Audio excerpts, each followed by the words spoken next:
2022 shift first के जो answer किए हैं, यानी कि पेट 2022 के जो हमारे आंसर किए हैं उसको हम दोस्तों सॉल्व करेंगे। पेट से सेकेंड पेट का जो हमारा जो सेकेंड यानी कि शिफ्ट 1 जो है हमारा 2022 का, उसको हम सॉल्व करेंगे। कंप्लीट सॉल्यूशन आपके सामने लेकर आए हैं आंसर की का। तो चलिए वीडियो को स्टार्ट करते हैं और सीधे चलते हैं अपने प्रश्न में। तो यहाँ पे हमारे सामने प्रश्न का जो PDF है हमने इसको ओपन कर लिया है। तो यहाँ पे जो हमारा पहला प्रश्न है, जो हमारा यहाँ पे पहला प्रश्न है, इसमें पूछा गया है कि भारत में शासन करने वाले दिए गए शासकों के क्रमानुसार सही क्रम में व्याख्या कीजिए। तो यहाँ पे सही क्रम में दोस्तों हम व्याख्या करेंगे। तो यहाँ पे हमारे जो पहले स्थान पे आ जाएंगे इल्तुतमिश, तीसरे स्थान पे अलाउद्दीन खिलजी, और दोस्तों यहाँ पे जो पहले पे होंगे वो शेर शाह सूरी। उसके बाद दोस्तों हो जाएंगे हमारे अकबर। यानी ऑप्शन नंबर जो 20 इसका होगा, यह बिल्कुल सही होगा। आपका अगला प्रश्न है, निम्न में से कौन से संत शिवाजी के समकालीन थे? तो तुकाराम जो थे वो संत शिवाजी के समकालीन थे, तो तुकाराम आपका करेक्ट आंसर हो जाएगा। ऑप्शन नंबर क्वेश्चन नंबर 3 में पूछा गया है, बंगाल के प्रथम गवर्नर जनरल कौन थे? तो बंगाल के प्रथम जनरल गवर्नर जो थे वो थे लॉर्ड वारेन हेस्टिंग। यानी ऑप्शन नंबर 20 के आपका बिल्कुल सही हो जाएगा। इसमें चौथा नंबर पूछा गया है, चरक संहिता संबंधित है। चरक संहिता जो है दोस्तों वो है चिकित्सा से संबंधित, यानी ऑप्शन नंबर बी जो होगा इसका बिल्कुल सही होगा। आपका 5वां नंबर क्वेश्चन है, 5वें नंबर में पूछा गया है कि निम्न में से कौन सी जोड़ी सही नहीं है? तो कौन सी जोड़ी दोस्तों सही नहीं है? तो इसमें औरंगजेब की जो मृत्यु हुई थी वो 1709 में नहीं हुई थी, यानी ऑप्शन नंबर डी जो होगा इसका बिल्कुल सही होगा। अगला क्वेश्चन है 6वां नंबर, इसमें पूछा गया है, इनमें से किसे भारत के ग्रांड ओल्ड मैन के नाम से जाना जाता है? तो दादा भाई नौरोजी जो होते हैं हमारे, वो ग्रांड ओल्ड मैन के नाम से जाने जाते हैं, यानी दादा भाई नौरोजी। आपका ऑप्शन नंबर 1 जो है बिल्कुल सही होगा। 1915 से 16 के नेतृत्व में 2 होम रूल लीग की शुरू हुई थी, वो किसने किया था? तो यहाँ पे दोस्तों एनी बेसेंट और लोकमान्य जो तिलक हुआ था, वही दोस्तों 2 नेतृत्व 1915 और 16 में किए गए थे। तो आई होप आपको यहाँ पे ऑप्शन नंबर 1 जो होगा ये बिल्कुल सही होगा। आपका अगला जो प्रश्न है दोस्तों, अगला प्रश्न है इसमें पूछा गया है कि निम्नलिखित का मिलान कीजिए। तो निम्नलिखित का दोस्तों हमें मिलान करना है। तो इसमें जो आपका करेक्ट ऑप्शन हो जाएगा वह कैसे होगा? इसमें आपका जो करेक्ट ऑप्शन होगा वह होगा 3 का दोस्तों हम करेंगे 1 से, यानी कि इसमें जो हमारा होगा, इसमें जो हमने जो किया यहाँ पे ऑप्शन नंबर सी किया है, तो इसका जो सही मिलान होगा ऑप्शन नंबर सी का जो क्रम होगा वह बिल्कुल सही हो जाएगा।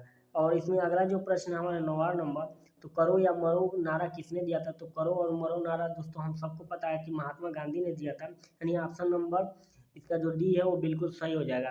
अगला क्वेश्चन दोस्तों आपका यहाँ पे है, सुभाष चंद्र बोस ने भारतीय राष्ट्र कांग्रेस के अध्यक्ष पद से इस्तीफा दिया, तो इस पद का प्रस्ताव किसने दिया था? तो इस पद का जो प्रस्ताव दिया था वो डॉक्टर राजेंद्र प्रसाद ने दिया था, यानी ऑप्शन नंबर सी जो होगा इसका बिल्कुल सही होगा।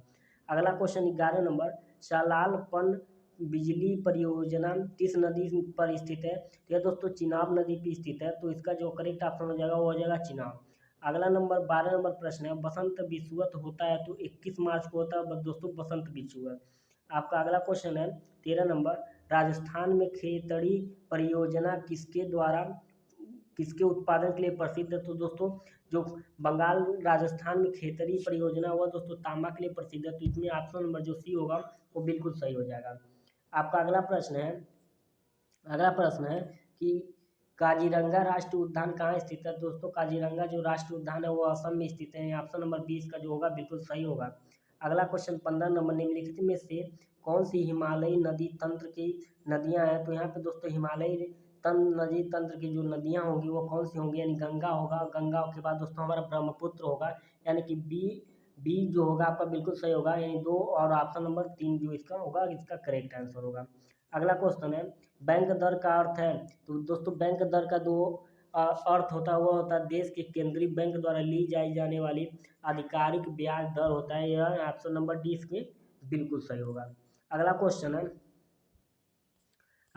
दोस्तों, इसमें पूछा है, यदि RBI नगद कोषानुपात को घटा दे तो खास सर्जन पर क्या असर होगा? तो यहाँ पे दोस्तों खास सर्जन पे जो असर होगा वो हो जाएगा ऑप्शन नंबर सी, यानी कि बढ़ जाएगी। अगला क्वेश्चन 18 नंबर, इनमें से किस प्रकार की अर्थव्यवस्था में संसाधनों पर निधि अधिकार होते हैं और आर्थिक गतिविधियों का मुख्य उद्देश्य लाभ अर्जित करना होता है। तो पूंजीवादी जो होगा यानी ऑप्शन नंबर ए जो होगा इसका बिल्कुल सही होगा। अगला प्रश्न है, इसमें पूछा गया 100 रुपये का नोट किसके द्वारा हस्ताक्षरित होता है। तो दोस्तों 100 रुपये का जो नोट होता है उस पर आरबीआई का जो हस्ताक्षर होता है वह होता है। तो इसमें आप नोट को देख सकते हैं आरबीआई का हस्ताक्षर होता है। तो ऑप्शन नंबर 1 इसका बिल्कुल सही होगा, आरबीआई। अगला प्रश्न है दोस्तों, अगला प्रश्न है इसमें फेमा का पूर्ण रूप क्या है। तो दोस्तों फेमा का जो पूर्ण रूप होता है वो फॉरेनर एक्सचेंज मैनेजमेंट एक्ट होता है, यानी ऑप्शन नंबर बी जो इसका करेक्ट आंसर होगा। अगला क्वेश्चन 21 नंबर, भारत के संविधान में धन स्वास्थ्य एवं स्वच्छता किसके शामिल है। तो यानी ये राज्य सूची में शामिल है। तो ये ऑप्शन नंबर ए इसका बिल्कुल सही होगा। आपका अगला प्रश्न है, भारत में पंचायती राज व्यवस्था के अंतर्गत रखी गई है। पंचायती राज व्यवस्था के अंतर्गत जो रखी गई वो राजनीति के निर्देशक तत्व रखे गए हैं। तो ये ऑप्शन नंबर सी जो होगा इसका बिल्कुल सही होगा। अगला प्रश्न है, अगला प्रश्न दोस्तों इसमें पूछा गया है कि यह शिक्षा का अधिकार मौलिक अधिकार है जो कि संबंधित है। तो जो शिक्षा का अधिकार मौलिक संबंधित है दोस्तों अनुच्छेद 21A के अनुसार यह संबंधित है, यानी ऑप्शन नंबर ए जो होगा इसका बिल्कुल सही होगा। अगला प्रश्न है, निम्न में से किसने संविधान सभा में उद्देश्य प्रस्ताव रखा। तो इसमें पंडित जवाहरलाल नेहरू जो थे वह सबसे पहले यहाँ पे उद्देश्य प्रस्ताव को रखा था संविधान में। यानी ऑप्शन नंबर ए इसका बिल्कुल सही होगा। अगला क्वेश्चन, भारतीय संविधान के किस अनुच्छेद में अल्पसंख्यकों के हित निहित हैं। तो अल्पसंख्यकों के हित निहित है तो यह दोस्तों अनुच्छेद नंबर 29 के तहत यह हो पाया। तो यानी अनुच्छेद 29 इसका करेक्ट ऑप्शन होगा। अगला प्रश्न है, प्रकाश वर्ष मापन की इकाई है। तो प्रकाश वर्ष दोस्तों मापन की जो इकाई है वह है एक निर्वात में प्रकाश द्वारा चली गई दूरी, यानी ऑप्शन नंबर सी जो होगा इसका बिल्कुल सही होगा। अगला क्वेश्चन है, ब्लीचिंग पाउडर का रासायनिक नाम यह भी है। तो कैल्शियम ऑक्सीक्लोराइड जो होता है ब्लीचिंग पाउडर का दूसरा नाम भी होता है, यानी CaCO2 जो इसका करेक्ट ऑप्शन नंबर बी होगा। अगला प्रश्न है, 18 कैरेट सोने में खरे सोने का प्रतिशत कितना होता है। तो जो 18 कैरेट का जो दोस्तों सोना होता है उसमें जो खरे सोने होते हैं वो 75% होते हैं, यानी ऑप्शन नंबर बी जो होगा इसका करेक्ट होगा। संतरे में बहुतायत में होता है विटामिन सी जो होता है दोस्तों संतरे में बहुत अधिक मात्रा में पाया जाता है, यानी विटामिन सी इसका करेक्ट ऑप्शन होगा। यहाँ पे दोस्तों हमने 31 नंबर प्रश्न और इस प्रश्न को दोस्तों हमने इसको सॉल्व करके आपको दिखाया, तो आप उसे देख लीजिएगा, सॉल्यूशन इसका आपको मिल जाएगा। तो इस मैथ को हम लोग सॉल्व करके अब आगे बढ़ते हैं। यहाँ पे जो हमारा 36 नंबर क्वेश्चन है इसमें पूछा गया है एकल का विलोम शब्द है। तो एकल का जो दोस्तों विलोम शब्द है वो बहुलक है। एकल का विलोम शब्द बहुलक है। दर्प का परिवारती शब्द कौन सा है। तो दर्प का जो दोस्तों परिवारती शब्द होता है वो होता है अहंकार, यानी ऑप्शन नंबर बी इसका सही होगा। 38 नंबर क्वेश्चन को पूछा गया कि मन को हारने वाला वाक्य के लिए नीचे दिए गए विकल्प में से एक शब्द सुनिए। तो मन को हरने वाला मनोहर होता है, यानी कि ऑप्शन नंबर बी जो होगा इसका करेक्ट होगा। अगला नंबर 39 नंबर, गागर में सागर भरना मुहावरे का अर्थ होता है। तो थोड़े में बहुत करना या दोस्तों गागर में सागर भरने के बराबर है, यानी मुहावरे का सही अर्थ है थोड़े में बहुत कहना। अगला नंबर 14 नंबर, शुद्ध वर्तनी का चयन कीजिए। तो इसमें दोस्तों हमें कुछ गलत शब्द दिए, इसमें हमें शब्द सही जो होगा वो चुनना है। इसमें महत्वाकांक्षा ऑप्शन नंबर सी जो होगा वो बिल्कुल सही होगा, और बाकी सब जितने भी लिखे गए हैं तीनों यह गलत हैं। अगला नंबर क्वेश्चन है दोस्तों, इसमें हमें डायग्राम यानी कि डायरेक्शन हमें देख के इसमें पैसेज में से इसको आपको करेक्ट ऑप्शन बताना है। तो इसमें जो पहला नंबर है इसमें पूछा गया है a many sided personality means a person having various interest, option number C इसका करेक्ट होगा। पंडित नेहरू इंजॉयड, तो इसका option number D doing all these and much more, यह दोस्तों आपका करेक्ट होगा। अगला number 43, which of the following statement reflected Pandit Jawaharlal Nehru point of view, इसका जो correct option number C science humanism and are equally important, option number C जो होगा इसका करेक्ट ऑप्शन होगा। चौथा number, give synonyms for the following famous, यानी इसका जो correct option number C popular हो जाएगा। Give of antonym following transparents, कोई अपाकी हो जाएगा, यानी इसका ऑप्शन नंबर सी जो होगा बिल्कुल सही होगा। अगला नंबर 46 नंबर दिया गया है, दिए गए विकल्प में सही शब्द का चयन कीजिए। पक्षी विज्ञानी संबंधित पक्षी, तो नृविज्ञानी क्या हो जाएगा दोस्तों, यह हो जाएगा मानव। पक्षी से संबंध रखने को पक्षी विज्ञानी कहते हैं। इसी प्रकार मानव से संबंध रखने को नृ विज्ञानी कहते हैं। तो इसका ऑप्शन जो होगा सी होगा, बिल्कुल सही होगा। अगला प्रश्न है, अगले प्रश्न में पूछा गया दोस्तों कि उस शब्द का चयन कीजिए जो समूह के बाकी शब्दों से मेल नहीं रखता। तो समूह के बाकी शब्दों से दोस्तों आपको साफ लग रहा है कि दही, मक्खन, पनीर है, तो यहाँ पे तेल का कोई काम नहीं, तो यानी ऑप्शन नंबर सी इसका बिल्कुल सही होगा। अगला क्वेश्चन है, किसी कूट भाषा में प्रोडक्शन को यह लिखा जाता है, तो इसी कूट भाषा में ओरिएंटेशन को क्या लिखा जाएगा? तो इसको दोस्तों यह कोडिंग डिकोडिंग का है, तो इसमें जो आपका करेक्ट ऑप्शन हो जाएगा ऑप्शन नंबर 1 हो जाएगा। अगला प्रश्न है, रीता रीता की ओर इशारा करते हुए निखिल ने कहा, मैं उसकी माँ के पुत्र का इकलौता पुत्र हूँ। रीता निखिल से किस प्रकार संबंधित है? तो दोस्तों इसमें जो संबंधित होगा वह होगा बुआ से संबंधित। अगला प्रश्न है, यदि किसी वर्ष 15 अगस्त को गुरुवार है तो उसी महीने में सोमवार की संख्या कितनी होगी? तो अगर दोस्तों किसी महीने में किसी वर्ष के 15 अगस्त को गुरुवार है तो उसी महीने के जो महीने में सोमवारों की संख्या हो जाएगी वो हो जाएगी 5, यानी ऑप्शन नंबर सी दोस्तों बिल्कुल सही है। ये दोस्तों सारे वीडियो जितने भी मैथ रीजनिंग के हैं इसको हमने सॉल्व करके चैनल पे अपलोड कर दिया था, आप उसे एक बार जरूर देख लीजिएगा। तो चलिए अगले प्रश्न में चलते हैं। अगला जो प्रश्न है 51 नंबर, इसमें पूछा गया, निम्न में से किस शहर में लाइट हाउस परियोजना का क्रियान्वयन नहीं हुआ? तो इसमें दोस्तों पटना जो है इसमें लाइट हाउस परियोजना का भी क्रियान्वयन नहीं हुआ, तो यानी ऑप्शन नंबर डी इसका पटना आपका बिल्कुल सही होगा। अगला प्रश्न 52 नंबर, कौन सी भारतीय दूरसंचार कंपनी विश्व की 5वीं सबसे मजबूत ब्रांड है? तो दोस्तों रिलायंस जियो जो है यह विश्व के सबसे मजबूत ब्रांड है, यानी ऑप्शन नंबर 1 जो होगा इसका बिल्कुल सही होगा। अगला क्वेश्चन, बोल्ड बम्बू एशियस ऑनलैंड इन थॉट का जो परियोजना हाल ही में भारत के किस राज्य में शुरू हुई? तो यह दोस्तों बोल्ड जो शुरुआत हुई है वह राजस्थान में शुरुआत हुई है, ऑप्शन नंबर 1 जो इसका बिल्कुल सही होगा। अगला क्वेश्चन 54 नंबर है, संयुक्त राष्ट्र के कोवैक्स योजना के अंतर्गत कोविड-19 की मुफ्त वैक्सीन पाने वाला पहला देश कौन सा है? तो घाना जो है दोस्तों ये पहला देश है जो कोवैक्स यानी कोविड-19 का मुफ्त वैक्सीन प्राप्त किया है। अगले प्रश्न पे चलते हैं। अगला प्रश्न दोस्तों इसमें पूछा गया है, अंतरिक्ष में जाने वाली भारतीय मूल दूसरी अमेरिकी महिला अंतरिक्ष यात्री कौन है? तो इसमें जो होगा सिरिसा बांदा, यह दोस्तों पहला ऑप्शन इसका जो होगा करेक्ट होगा। अगला प्रश्न, उस भारतीय पहलवान का नाम क्या है जिस पर हाल ही में डोपिंग के लिए 2 साल का प्रतिबंध लगाया गया? तो वह दोस्तों जो हमारे पहलवान है वो है सुमित मालिक, इस पे डोपिंग का 2 साल का जो है प्रतिबंध लगाया गया। अगला प्रश्न है, भारत का वह कौन सा प्रथम राज्य है जहां end to end e cabinet प्रणाली की लागू की गई? तो यहाँ दोस्तों हिमाचल प्रदेश होगा, ऑप्शन नंबर बी इसका बिल्कुल सही होगा।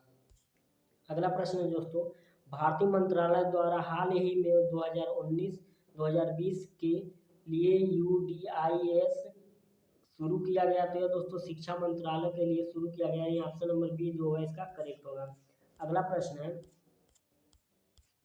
अगला प्रश्न दोस्तों, स्मार्टफोन निर्माता वीवो ने किस क्रिकेट खिलाड़ी को अपना ब्रांड एम्बेसडर नियुक्त किया? तो विराट कोहली को दोस्तों वीवो ने अपना ब्रांड एम्बेसडर नियुक्त किया।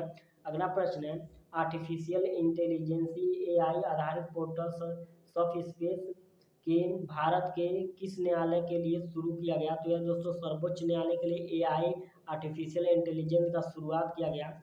अगला प्रश्न है, कितने भारतीय राज्य नेपाल से सीमा साझा करते हैं? तो यहाँ पे दोस्तों 5 जो होगा इसका बिल्कुल सही होगा। अगला प्रश्न है, निम्न में से कोस्टा रिका की राजधानी कौन सी है? तो इसमें सान जोस जो है कोस्टा रिका की राजधानी है, तो यहाँ इसमें ऑप्शन नंबर बी जो होगा इसका बिल्कुल सही होगा।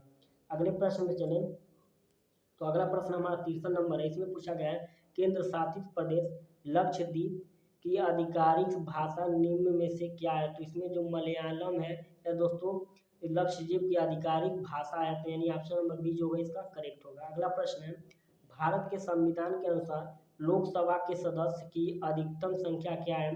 तो भारत के संविधान के अनुसार लोकसभा की अधिकतम जो संख्या होगी वो 552 जो होगा इसका करेक्ट ऑप्शन होगा। आप अगला प्रश्न है 65 नंबर, हिंदी दिवस कब मनाया जाता है? तो हिंदी दिवस दोस्तों हमारा मनाया जाता है 14 दिसंबर को, यानी ऑप्शन नंबर वन जो होगा यह इसका करेक्ट होगा। अगला प्रश्न इसमें आपका 66 नंबर, इसमें पूछा गया है कि इनमें से कौन सा देश सार्क का सदस्य नहीं है। तो दोस्तों सार्क का सदस्य जो नहीं है वह है म्यांमार। बांग्लादेश आपका सार्क का सदस्य, अफगानिस्तान और नेपाल दोनों में है, तो इसमें म्यांमार जो होगा आपका करेक्ट ऑप्शन होगा। अगला प्रश्न है, अगले प्रश्न में पूछा गया निम्न में से किस स्थान पर अजंता एलोरा की गुफाएं स्थित है। तो औरंगजेब जो होगा, औरंगाबाद जो होगा इसका करेक्ट ऑप्शन होगा। अगला क्वेश्चन, ओणम किस भारतीय राज्य केंद्र शासित प्रदेश का सांस्कृतिक उत्सव है। तो यह दोस्तों केरल, ऑप्शन नंबर बी जो होगा इसका करेक्ट ऑप्शन होगा। आपका 69 नंबर है, निम्न में से कौन सा ग्रह सूर्य के सबसे अधिक नजदीक है। तो दोस्तों सूर्य के सबसे अधिक नजदीक बुध है, यानी ऑप्शन नंबर डी इसका करेक्ट होगा। अगला प्रश्न, नोबेल पुरस्कार जीतने वाले प्रथम एशियाई कौन थे। तो दोस्तों नोबेल पुरस्कार जीतने वाले प्रथम एशियाई रविंद्रनाथ टैगोर थे, यानी ऑप्शन नंबर इसका जो सी है वो बिल्कुल सही होगा। अगला प्रश्न है दोस्तों, हमें यह निर्देश दिया गया है, इसको हमें ध्यान से पढ़कर आंसर बताना है। तो हम चलिए इसको फटाफट आंसर पे टिक मारते हैं। तो यहाँ पे हमारा पहला प्रश्न है, विश्व शांति की स्थापना के लिए सबसे आवश्यक है। तो अहिंसा और प्रेम दोस्तों विश्व शांति के लिए सबसे आवश्यक है। अगला प्रश्न, कठोर से कठोर हृदय को भी कोमल बनाया जा सकता है या अहिंसा द्वारा। अगर अहिंसा नहीं है तो दोस्तों कठोर से कठोर हृदय को भी कोमल बनाया जा सकता है। अगला प्रश्न 74 नंबर, किसी भी राष्ट्र के स्वनिर्मित युग को प्रमुख तत्व है। तो यह दोस्तों शांति, सुख और रचनात्मक कार्य जो होंगे यह दोस्तों स्वर्णयुग के प्रमुख तत्व हो जाएंगे। अगला प्रश्न है, नितांत शब्द का उपयुक्त पर्याय है। तो यह दोस्तों नितांत शब्द का उपयुक्त जो पर्याय वो होगा बिल्कुल, यानी ऑप्शन नंबर बी जो होगा इसका करेक्ट होगा। अगला प्रश्न, अगले प्रश्न में दोस्तों हमें निर्देश दिया गया है और इसमें दोस्तों हमें पढ़ के इसके आंसर बताने हैं। तो हम इसको फटाफट इसको आंसर को टिक मारते हैं। अगला इसमें हमारा जो 76 नंबर प्रश्न है, इसमें पूछा गया है विश्व मानव की सबसे बड़ी शक्ति इसलिए कही जाती है क्योंकि इसके बल से मनुष्य क्या हो जाता है, मनुष्य प्राकृतिक और प्राणी जगत का सिरमौर हो जाता है, यानी ऑप्शन नंबर बी जो होगा इसका करेक्ट होगा। अगला प्रश्न, वैज्ञानिक चिंतन पद्धति ने मनुष्य का सबसे बड़ा उपकार किया है कि उसे मुक्ति मिली। तो यह दोस्तों ब्रह्मपूर्ण रूढ़िवादी विचारा से यह दोस्तों संभव हुआ। अगला प्रश्न है आपका, विश्व के परिवारत लगने का प्रमुख कारण है यातायात एवं संचार साधनों का विकास, यानी ऑप्शन नंबर ए जो होगा इसका बिल्कुल सही होगा। अगला प्रश्न है, हस्तामलक शब्द से अभिप्रेत है। तो यह दोस्तों ऑप्शन नंबर डी जो होगा इसका बिल्कुल सही होगा, यानी कि अस्पष्ट अनायास बोध मग। अगला प्रश्न है आपका 80 नंबर, वैज्ञानिक चिंतन पर पदबंधन से आशय है दोस्तों ऑप्शन नंबर डी स्वास्थ्य एवं संतुलन चिंतन से इसका आशय है। अगला प्रश्न है दोस्तों, अगले प्रश्न में दोस्तों यह ग्राफ से है, ग्राफ को देख के हमें इसमें आंसर बताना है। तो इसमें हमारा जो पहला प्रश्न इसमें पूछा गया है, भूगोल के छात्र में 3 से 4 के मध्य अंक की प्रतिशत बढ़त है। तो इसमें जो आंकड़े का अपर्याप्त जो सीन दिखाया गया हुआ है, ऑप्शन नंबर डी इसका करेक्ट होगा। अगला प्रश्न है, इतिहास / भूगोल के अधिकतम अनुपात और न्यूनतम अनुपात का अंतर कितना है। तो इसमें दोस्तों ऑप्शन नंबर डी 1.20 इसका अनुपात का अंतर है। अगला प्रश्न 85 नंबर, छात्र 4 को भूगोल में 60 अंक मिले, उसके इतिहास में अंक है। तो इसमें इतिहास में जो अंकों का सर्वयोग होगा वो 75, ये ऑप्शन नंबर सी इसका। अगला प्रश्न है दोस्तों, हमें 86 से 90 तक हमें इसमें ग्राफ को देख के इसमें आंसर देना है। तो इसमें हमारा जो पहला क्वेश्चन इसमें पूछा गया है, कच्चे ऊन के उत्पादन में उच्चतम वृद्धि का वर्ष था। तो दोस्तों यह था 2016 और 17 में। तो ऑप्शन नंबर जो इसका सी होगा यह बिल्कुल सही होगा। अगले प्रश्न चले, तो अगला प्रश्न दोस्तों हमें उसी ग्राफ को देख के इसमें भी आंसर बताना था। तो इसमें जो हमारा पहला प्रश्न इसमें पूछा गया है कि पहले 4 वर्षों के उत्पादन की तुलना में अंतिम 4 वर्षों में कच्चे ऊन का उत्पादन डैश में हमें परसेंटेज बताना है, बढ़ गया था दोस्तों 22.2% यह जो होगा बढ़ गया था। अगला प्रश्न 88 नंबर, 8 वर्षों के दौरान औसत उत्पादन था। तो यह दोस्तों था 62.5 MT, यानी ऑप्शन नंबर बी जो होगा इसका करेक्ट होगा। अगला प्रश्न है 89 नंबर, उत्पादन में पिछले वर्ष की तुलना में अधिकतम प्रतिशत घटक किस वर्ष रही तो यह दोस्तों 2018 और 19 में घटी थी, तो इसमें आपका ऑप्शन नंबर ए जो होगा बिल्कुल सही होगा। अगला प्रश्न 90 नंबर, 2014-15 में कच्चे ऊन उत्पादन 2019-20 के उत्पादन का था, तो यह दोस्तों 3/4 जो इसका करेक्ट ऑप्शन हो जाएगा। अगला प्रश्न, इसमें दोस्तों हमें ग्राफ देखना है, ग्राफ देख के हमें इसको बताना है इसका जो करेक्ट ऑप्शन क्या होगा। किस वर्ष में सेल्समैन सी द्वारा अर्जित कमीशन पिछले वर्ष की तुलना में अधिकतम वृद्धि दर्शाता है, जो है दोस्तों 2016 में दर्शाता है। अगला प्रश्न, वर्ष 2018 में बी का कमीशन पाँचों सेल्समैनों के उसी वर्ष की कुल कमीशन का लगभग कितना प्रतिशत था, तो यह दोस्तों 19.05% था। अगला प्रश्न, किस सेल्समैन का 2018 में कमीशन 2015 की तुलना में उच्चतम वृद्धि दर्शाता है, तो यह दोस्तों सी को दर्शाता है, यानी ऑप्शन नंबर डी जो होगा इसका करेक्ट होगा। अगले प्रश्न पे चले तो हमें दोस्तों अगले प्रश्न में भी हमें वही काम करना है, इसमें हमें इसका ग्राफ देखना है और ग्राफ देख के इसका जो आंसर हमें वो बताना है। इसमें जो हमारा 94 नंबर क्वेश्चन इसमें पूछा गया है, इसमें पूछा गया दोस्तों कि निम्न में से किस वर्ष में किसी भी सेल्समैन द्वारा अर्जित उच्चतम और न्यूनतम कमीशन का अंतर अधिकतम है, तो दोस्तों 2017 जो होगा ऑप्शन नंबर सी यह बिल्कुल सही होगा। अगले प्रश्न पे चले तो अगले प्रश्न में दोस्तों पूछा गया है कि वर्ष 2019 में सेल्समैन डी द्वारा अर्जित कमीशन ए द्वारा अर्जित कमीशन का लगभग कितना परसेंट है, यह दोस्तों इनमें से कोई नहीं, यानी कि 18, 21, 52 इनमें से कोई इसका परसेंटेज नहीं है। हमें दोस्तों अगला निर्देश दिया गया 96 से 100 तक, इसमें दोस्तों हमें तालिका को ध्यानपूर्वक पढ़ना है और नीचे दिए गए प्रश्नों का उत्तर देना है। तो इसमें जो हमारा आंकड़ा है दोस्तों, हमारा आंकड़ा यह है, उसका दोस्तों हमें यहाँ पे प्रश्न दिया गया, इस प्रश्न को हमें पढ़ना है और इसका जो करेक्ट ऑप्शन होगा हम लोग फाइंड करना है। तो इसमें पहला प्रश्न है, निम्न में से किस महीने में खुले खातों की संख्या की औसतम महत्व है, यह दोस्तों सितंबर, यानी ऑप्शन नंबर बी जो होगा इसका करेक्ट होगा। अगला प्रश्न है, अगस्त में खुले खातों की संख्या जून में खुले खातों की संख्या से लगभग कितने प्रतिशत कम या ज़्यादा थी, तो यह दोस्तों 35.3% थी, तो यह ऑप्शन नंबर सी बी जो होगा इसका करेक्ट होगा। अगला प्रश्न 98 नंबर, मई से सितंबर तक एंजल में खुले खातों की संख्या से जेरोधा में खुले खातों की संख्या का अनुपात क्या था, वह था दोस्तों 1.04, यानी ऑप्शन नंबर डी होगा इसका करेक्ट। अगला प्रश्न 99 नंबर, किस शेयर ब्रोकर में खुले खातों की औसत संख्या महत्व में है, तो यह दोस्तों है ट्रेड बुल, यानी ऑप्शन नंबर सी जो होगा इसका करेक्ट ऑप्शन होगा। आपका इस सेशन का लास्ट प्रश्न जो है इसमें पूछा गया, ट्रेड बुल में खुले खातों की संख्या का औसत शेर खान में खुले खातों की संख्या के औसत का लगभग कितना प्रतिशत ये कम या ज़्यादा था, तो इसमें ऑप्शन नंबर ए जो होगा आपका 97.82% इसका करेक्ट होगा। तो आई होप दोस्तों आपको वीडियो पसंद आई होगी, वीडियो पसंद आए तो चैनल को सब्सक्राइब कीजिएगा, अपने कमेंट को नीचे कमेंट बॉक्स में पिन कीजिएगा। तो चलिए मिलते हैं नेक्स्ट वीडियो पे, तो धन्यवाद।